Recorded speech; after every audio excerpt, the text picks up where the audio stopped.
Welcome to the Plant-Centered and Thriving Podcast. I'm your host, Ashley Kitchens. Welcome back to the show. My name is Ashley. And I'm Katie.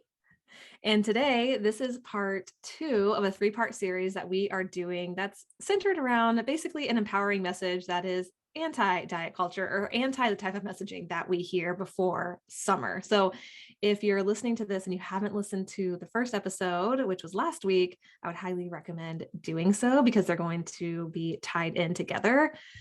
There are a lot of things that we do differently at Plant-Centered Nutrition, and this podcast and then the episode before and after this podcast basically highlight what those are. Because yes, we're all about plant-based eating, but we're all about a lot of other things too. And today is going to be one of those things where we talk about really what's important at the core of plant-centered nutrition, which is ways to measure success without using the scale, without using your weight, without using the size in your pants, without using the scale to measure your success. Because so often, especially with dieting and diet culture, the scale is like the center of all of these types of programs and platforms. But if you're wanting to get away from that, how the heck do you measure success without using the scale? So that's what we're going to talk about today. And that just conjured up kind of like a visual. If you're kind of thinking about your health goals, weight loss usually is kind of like in the middle, and then you have all these kind of arms that go across, where your wellness and your health should be, how you feel should be in the middle, and all these things affect that. And weight loss may be kind of an eventual arm or whatever of maybe something that might align with what your goals are, but should not be the focus. So that's such a good way to put it, Ashley. Yes, it's kind of like when people thought that the earth was at the center of the universe and everything circled it. I think is what they thought. But the sun is actually at the center. So we're basically just switching up what I say we as in like what diet culture says quote should be at the center. Yeah. We're switching up for the sun because it's so much better. Yeah. So what we really focus on is really the changes that you feel. So especially when a client's working with us one-on-one, we really talk about how do you feel and the changes that you see in your behaviors and your habits and changes that you notice in how you think about yourself or what you say to yourself on a day-to-day basis or what you say to yourself when you look in the mirror or don't say to yourself, whatever that is. And the intuitive eating workbook says it so beautifully that the scale is a meaningless measure of what is truly important. And then they also go on to say, because we both love the intuitive eating book and the workbook, that one of the most immediate ways to show respect to your body is to stop weighing yourself. Oh, dun dun dun. That can be tough to swallow. Yeah, especially if there's those of you like me where it was a practice. You buy a scale and you do it every single day, and like sometimes that's how your day starts. To be like, okay, am I where I want to be? Nowhere close. Okay, well, this is going to be a crap day, Yep. So I mean, what talk about like a snowball effect of how you feel walking through the world when you're starting with this kind of arbitrary goal that you haven't gotten to because you had an extra glass of water the night before or something nonsensical like that. Yep. That reminds me. So Nick, my partner, he got the option to choose like a couple he like won something, but he got like to choose between a few things. And he ended up going with something that was like athletic related. And for some reason with that choice, which was like a Nike gift card or something, they also sent him a scale. And when that thing arrived, I was like, Nick, get that thing out of our house. I was like, what is this demon doing in our house? Because we haven't had a scale in maybe 10 years. And so I was like, get that thing out of here because I don't want it in my house. I don't want to look at it because it's just a reminder of maybe things that I used to do that I'm definitely not proud of, or ways that I used to think that I don't think that way anymore. And that's what we're going to talk about now. Not throwing out the scale, but you can do that if you want to, but ways to basically measure success, to measure progress, because we like doing that. We like setting goals and hitting them and reaching them and achieving them.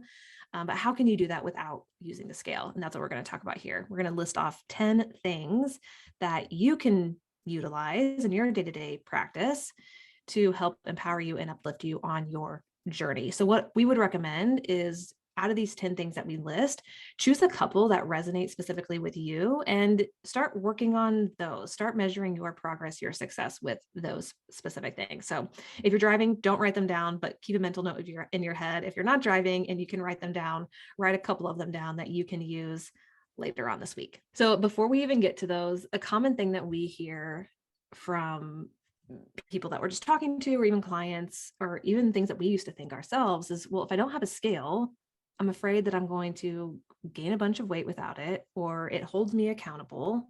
So how can I kind of basically go about my life without using that? And I know I thought that at one point. And that's a real valid concern, because again, it's so ingrained in us that maybe we need a scale in our house, or we need to use a scale when we go to the gym or when we go to the doctor, which, by the way, you don't have to be weighed. If you go to the doctor, you can actually elect to not be weighed.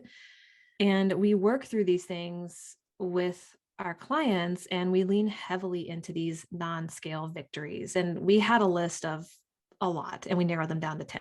And so, Katie, let's get into them before we keep talking about other, before I go on other tangents. Start us off with number one. All right. So I love this one as a better way to measure kind of how you're feeling that may feel very foreign. And that's that you feel more attuned to your own hunger and fullness cues. Because if we get bogged down, especially those of us who have done this kind of yo-yo dieting for years and years and years, those diets dictate when we're supposed to be hungry and when we're not. And we learn to almost feel guilty about being hungry. So I love this change. This was one of the biggest change I experienced, is that you're more attuned to how and when you feel full and when you are hungry and when you are satisfied. I think that's such a good measure that you're on the right path of paying attention to what's going on inside your body, as opposed to, some type of outer force telling you when and when not to eat. Yeah. Because you said something, Katie, especially about the hunger piece, where progress can also be measured, where maybe you're not as scared of hunger as you once were, because that is definitely a valid fear, especially when you have dieted a long time. It's like, I'm hungry, like I shouldn't be hungry, or I don't want to be hungry. I'm not supposed to be hungry. And there's a lot of fear around hunger, especially when we diet. And so if you're more attuned with that, or you look at it as not a quote, bad thing, that's just a biological cue, like going to the bathroom or, feeling tired at night. It's a completely natural, normal thing. It's a signal your body's telling you. And if there's maybe less fear associated with it over time, that's progress, which is really exciting. Yes. Oh, so exciting. Yeah. Number two, in a way to measure progress, is that you're letting go of that inner critic. So maybe before, where you used to have a lot of negative things running rampant through your head, those aren't happening as often. Or maybe when they do happen, you're able to redirect them or put a stop to them. One of the biggest changes that I noticed was my inner dialogue changed from really horrible things that I said to myself for making certain choices to changing that to a much more positive inner person. And you should definitely listen to the stress with Trudy Stone, the stress episode that we did. She talked about silencing your inner mean girl. Ooh, yes. Which I just love to picture it like that, because I can almost, if I kind of define that inner dialogue as kind of separate from myself, it makes it much easier to be like, ooh, mean girls. Like I definitely ignore them. Right. Mm-hmm. They don't get to, I don't want to sit with them at lunch because they're mean. So I think that's, if you notice that as a way that you're kind of noticing your progress, bravo to you. That's fantastic. Yeah. Yeah. So instead of letting diet rules or guilt or deprivation or fear guide you, or negative thoughts guide you, you're flipping that script. Because those mean girls are no longer dictating what's going on inside your head or influencing those thoughts inside your head. You're really working hard to think differently. And that is a beautiful thing when you can make progress in that area. The next one's fantastic. And a lot of people, this is maybe one of the first things that they notice, is that they have more energy. So if you end up kind of eating things that are more aligned with you, you notice that you feel lighter, you have more energy after you eat instead of feeling sluggish and wanting to take a nap. That was such a big change. And that has a huge effect on how you go throughout the world. So instead of, taking a nap after dinner, you want to take a walk, or you want to, put your feet, connect with the earth, take your dog for a walk, have a conversation, be able to read a book without falling asleep on the couch,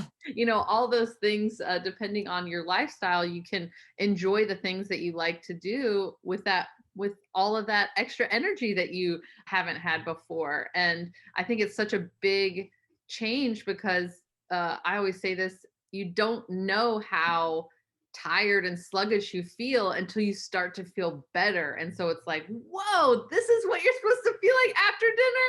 That's crazy. It's true though, as you become more in tune with like what foods make you feel good and what foods make you happy and bring you joy, and there's not that guilt and shame associated with it.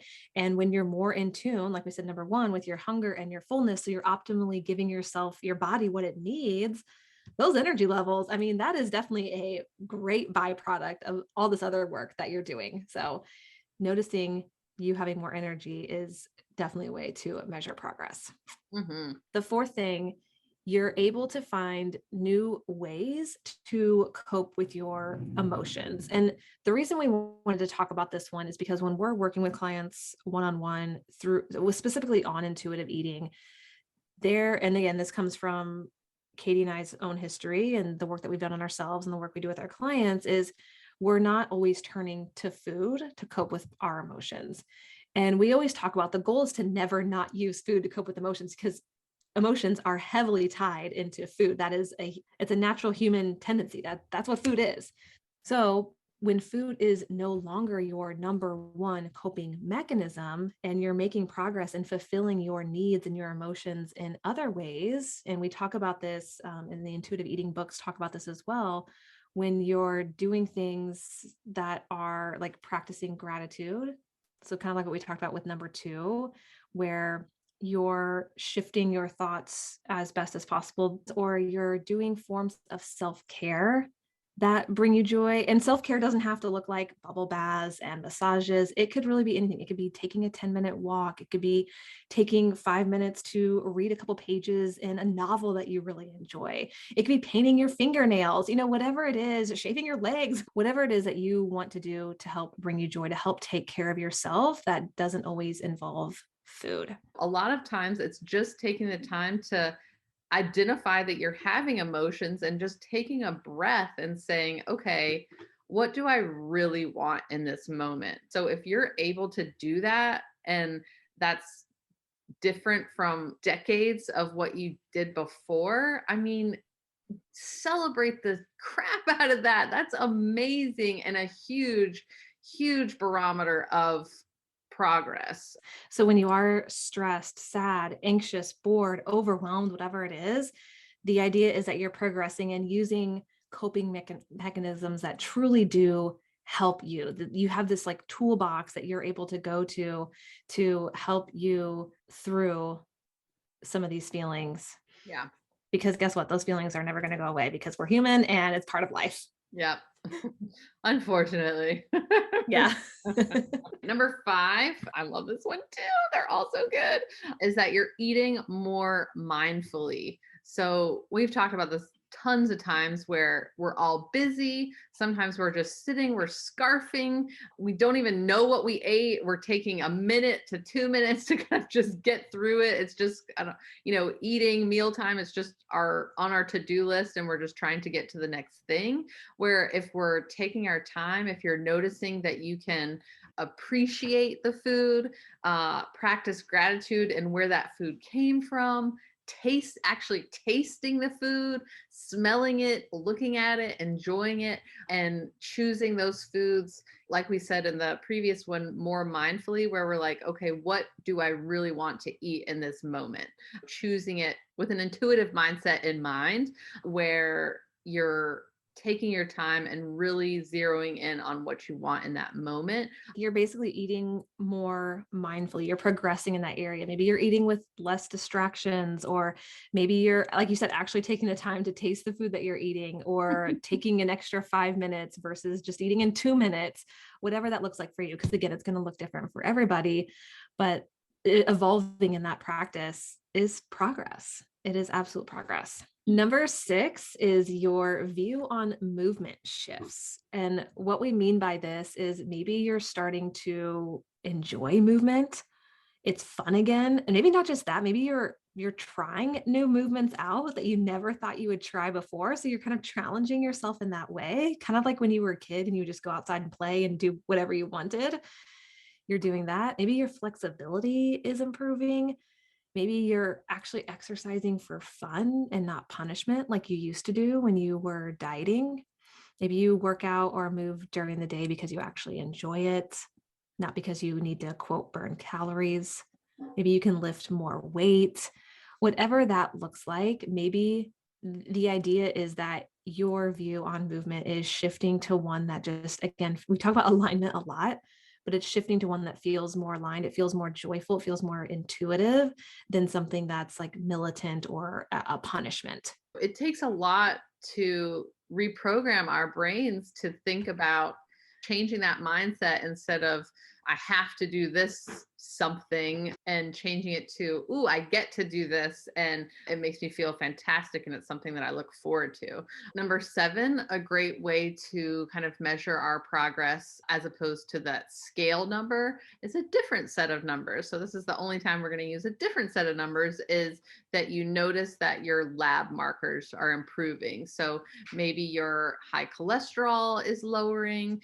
Those are the numbers that you can actually look at and use them as a nice barometer, but still not the only things that we want to say pass or fail or success or failure, but they're one of those numbers that it's okay to kind of look at that and use that as a marker for progress. Yep. Yeah, because even these numbers, if food isn't the only thing that affects these numbers, again, which is kind of the general idea of what we're trying to talk about here, is that there are so many factors that influence things, even like these lab markers. And they can be used as a way to measure your progress if you're working on intuitive eating, if you're working on improving your relationship with movement, if you're working on self-care and gratitude.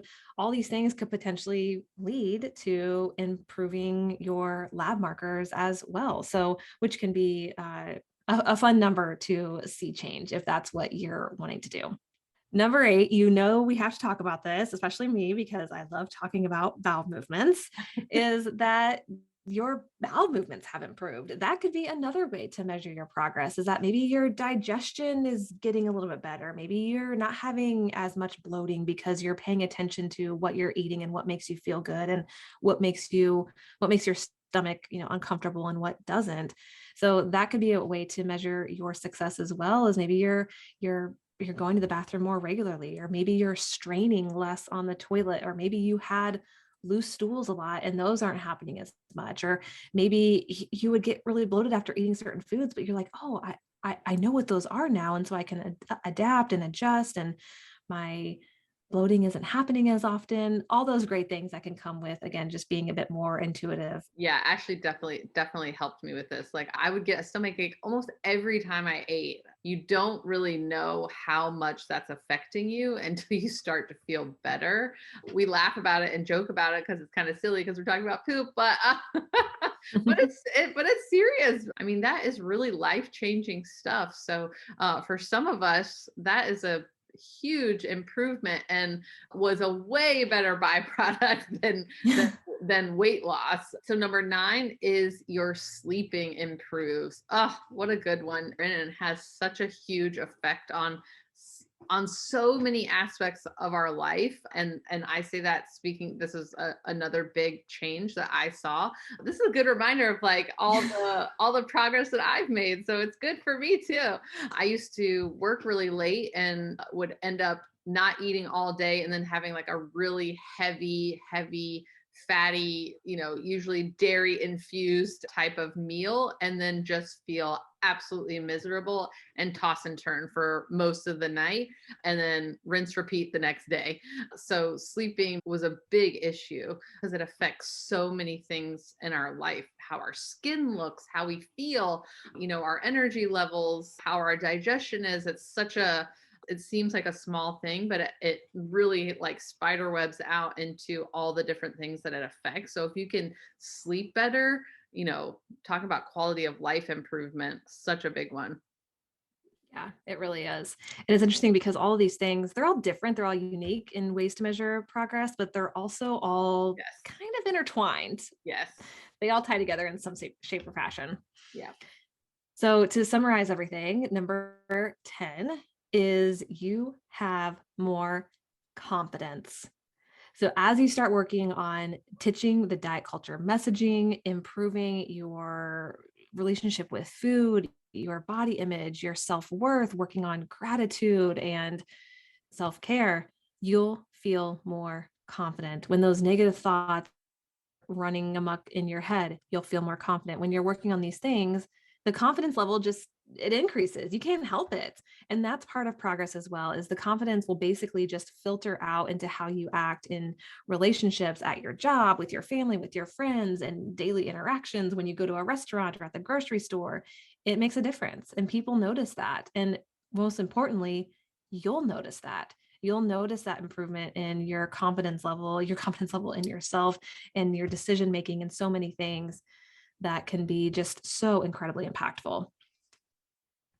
Yeah, and I think it goes to kind of what we've talked about before, where our thoughts directly influence those beliefs, which directly influence our actions, which directly influence our realities. So having the confidence to think internally, like, I got this, like, no problem, like, I can meet this new person, I can go on this first date, I can ask for a raise, I can go try out this new exercise class, I can sign up for college. It's endless. Those, I mean, talk about a measure of progress. That is what's going to push your life into kind of the good to great column. It's not going to be that number on the scale. It's like, oh my gosh, can I walk through life and thinking that I am the queen that I am. That is right. So those are 10 ways to measure success. And like we said at the beginning, pick a couple that resonate with you and start working on them or start using them as ways to measure your success throughout your journey, whatever that is. Next week, we're going to talk about good or bad foods. Oh, but wait, are there any good or bad foods? Ooh, you'll have to stay tuned because we're going to talk all about it. Oh my gosh, it's going to be such an amazing episode. So again, this was part 2 of a 3-part series. And next week, we're going to round it out with a hot conversation, I would like to say. Woohoo! So we will see you next time. All right. Bye. Until next time, keep thriving.